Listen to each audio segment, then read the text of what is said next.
Ferrari at breakfast on LBC. Call 0345 6060 973. It's 9 minutes before 8. We'll come back to our conversation about the migrant issue in a moment, but there are other stories to discuss, not least the fact the Prime Minister has now performed a U-turn. This is about whether or not he was to attend the COP27 climate summit in Egypt later this month. We now know, of course, the PM will be in attendance, and here to discuss that is Conservative MP and Climate Minister Graham Stuart, who joins me. Why do you imagine there has been the U-turn, Minister? Good morning. Well, good morning. Well, of course, the COP27 is a very important event following on from COP26 last year. And the Prime Minister, newly in office, his number one focus is on preparation for the fiscal statement on November the 17th. But he has found time in his diary, and I'm delighted to say he's going to be at Sharm. He'll be on at the Leaders' Day, where we have a packed agenda for him. And it'll be great to have him in his position championing the issues which we have pursued so successfully since we took on presidency of the COP. Well, now this is troubling because another senior member of the government, indeed the Environment Secretary, Dr. Therese Coffey, spoke with me about this last week, and this was her view on COP27. Government has postponed the medium-term fiscal plan till the 17th of November. The UK continues to show global leadership as opposed to just a gathering of people in Egypt. It's just a gathering of people in Egypt. That's what the Environment Secretary says. Why does the Prime Minister need to go there? Terrible mixed message from the government. You can't even get the message right about Egypt, can you? It's hardly surprising people are drowning in the Channel because of the level of incompetence by your government. Do discuss. As I say, when we took over the COP presidency, as you'll know, Nick, I think just 30% of global GDP was covered by net zero pledges. It's now 90%. It's the UK that led that global conversation. My colleague Alok Sharma, who will be our lead negotiator to the end of Sharm, I pay credit to what he's done. But of course, we can combine that global leadership through the COPs, and Egypt will not be on the same scale and significance as Glasgow, but it is all about a focus on delivery, which is exactly what, of course, we're focused on at home. So I'm obviously pleased that the Prime Minister is going. I will be going, as will other ministers, as was always planned. But what are my listeners to we're take from looking to make sure that these pledges convert into action, because the science says that we're not on track globally for 1.5 degrees. We need to keep it in sight. And I think its recognition of those reports means that that the Prime Minister has found under an awful lot of other pressures,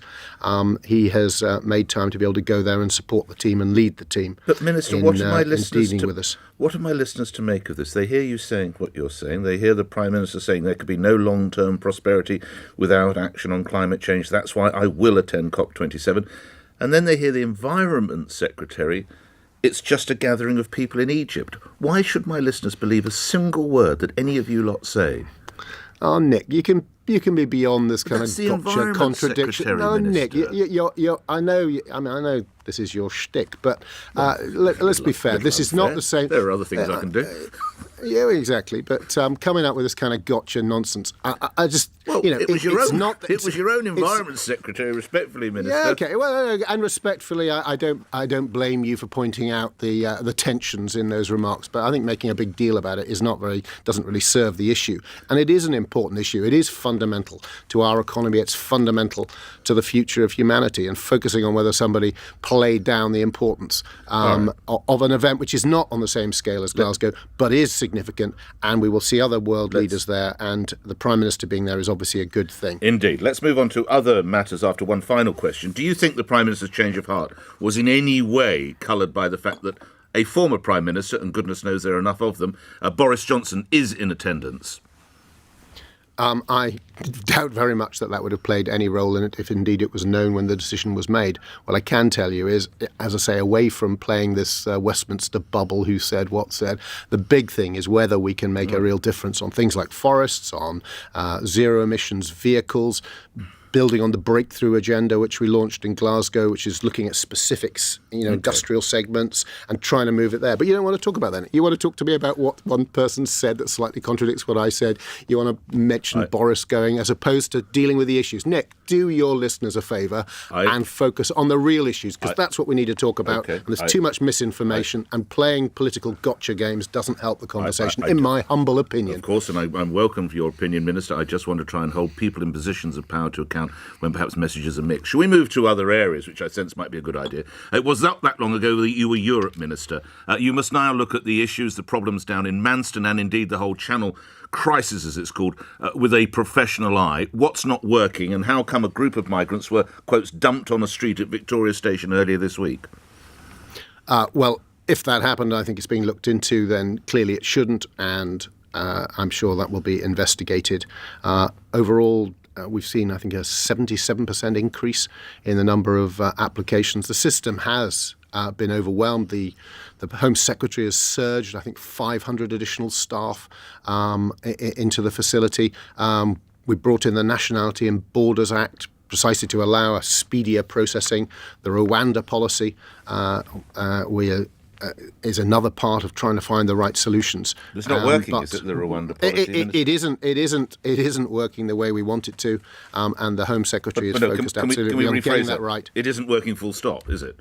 Not a single person has been taken. Not a single person has yet gone to Rwanda, and it is part of the solution, so that we can break the back of the business model of the illegal gangs. As long as they think they can make money, then they will keep coming, and we've got to make sure that we find ways of breaking that business model, and then we can stop this outrageous, illegal number of people coming from perfectly safe other Western countries over here claiming asylum. But how can Rwanda be part of the solution if we're unable to get anyone there, Minister? Well, clearly, if we're unable to get people there, it won't be. But if we can change that and we can get them there, then it can be. How do you react to the words of the Albanian Prime Minister, Edi Rama, suggesting that this is, in a way, a failure of domestic policy within the United Kingdom, and the UK, in a way, seeking to blame his fellow countrymen? Well, I hope, and I certainly don't think, I hope you haven't got any other gotcha quotes from other ministers, but I don't believe the UK government has said any such thing. We're grateful for the cooperation of the Albanian authorities. They've sent senior police figures over to assist. We've come up with an expedited agreement with them to get people back, and it's important that we do use moderate language, and we recognise that the French are working in cooperation with us, and the Prime Minister spoke to President Macron last week, and we're also working closely with the Albanians, and we're grateful to the Prime Minister of Albania and his administration for the support they're giving us. Collectively, we need to find a solution to this, but very much the ball is primarily in our court here in the UK, and that's what the Home Secretary is focused on. When do you imagine you and I and the good folk of Beverley and Holderness will stop having to fund nearly £7 million a day in hotel bills? When will that day dawn, do you imagine, Minister? I don't know exactly, but I know every single day that it continues is one which is infuriating to my constituents and other people right around the country. And we see the imposition of so many stresses on public services in Kent, which is why we're looking at making sure that the whole country participates in taking on, shouldering this issue while we seek, as I say, long-term solutions which breaks the back of the business model of all these illegal smugglers. And that's why we've increased the penalties for those who are involved in this. We have taken a whole number of steps, and we are increasing the staffing so we can move people out more quickly and get them back where they came from if they do not have a legitimate right to remain here. And finally, to your point about Rwanda, you may be aware that one newspaper today reveals that Suella Braverman is also looking at other countries, 3 other countries, Paraguay, Peru and Belize, and possibly an as-yet unnamed African country. Can I ask, if the £140 million Rwanda plan has yet to actually operate successfully, why would we be looking at 3 other countries, presumably with vast bills there, when we haven't made the first one work, Minister?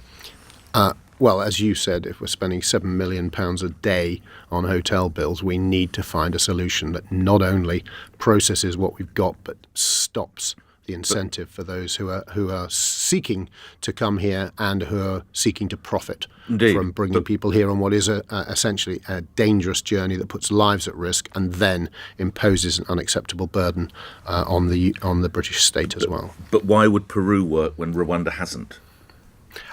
As you said, this isn't my area of policy responsibility, so the detailed workings of what we may or may not be doing in different jurisdictions, I cannot comment on, with any authority anyway. OK, all right.